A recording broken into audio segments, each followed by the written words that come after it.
Sir MS car ಅಂದ್ರೆ pricing ಯಾವ brand ಅಲ್ಲಿ ಬೇಕು ಬನ್ನಿ ಸರ್ MS ಕಾರ್ಸ್ಗೆ. ಫುಡಿಗೆ ಒನ್ನ ಬೇಕಾ ಬಡನ್ ಸ್ಟಾರ್ಟ್ 3,75,000 ಬರೀ 27,000 ಓಡಿರೋ ಕ್ವಿಡ್ 2,95,000 ಗಾಡಿ ಕೊಡ್ತೀನಿ ಸರ್.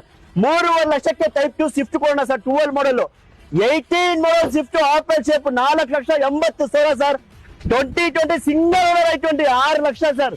17 ಮಾಡಲ್ ಬೇಕಾ ಡೀಸೆಲ್ VDI 5 ಲಕ್ಷ ಗಾಡಿ ಕೊಡ್ತೀನಿ ಸರ್. ಬ್ರಿಜಾ ಎಷ್ಟು ಬೇಕು 1 2 3 7,70,000 ಬರೀ 30,000 ಓಡಿರೋ ಗಾಡಿ ಸರ್. 6.5 ಲಕ್ಷಕ್ಕೆ ಮಾರುತಿ ಬ್ರಿಜಾ 18 ಮಾಡಲ್ 6.5 ಲಕ್ಷಕ್ಕೆ VDI optional Brezza sir. Toyota Glanza 2020 single owner 6,20,000 ಗಾಡಿ ಕೊಡೋಣ ಸರ್. 13 ಮಾಡಲ್ XUW8 5,80,000 ಗಾಡಿ ಕೊಡ್ತೀನಿ ಸರ್. 13 ಮಾಡಲ್ ಬ್ರಿಯೋ 2,95,000 ಸರ್. ವ್ಯಾಗನರ್ ಹುಡುಕ್ತಾ ಇದ್ರಾ 1.5 ಲಕ್ಷ ಗಾಡಿ ಕೊಡ್ತೀನಿ ಸರ್. 2020 ಈಕೋ ಸಿಂಗಲ್ ಓನರ್ ಬರೀ 30,000 ಓಡಿರೋ ಗಾಡಿ 4,80,000ಕ್ಕೆ ಏರ್ ಬ್ಯಾಗ್ ಇರೋ ಗಾಡಿ ಕೊಡ್ತೀನಿ ಸರ್. 10,000 ವಿಸಿಟ್ ಮಾಡಿ MS ಕಾರ್ಸ್ಗೆ 3,75,000 ಇನ್ನೂ ಕಮ್ಮಿ ಮಾಡ್ಕೊಡ್ತೀನಿ.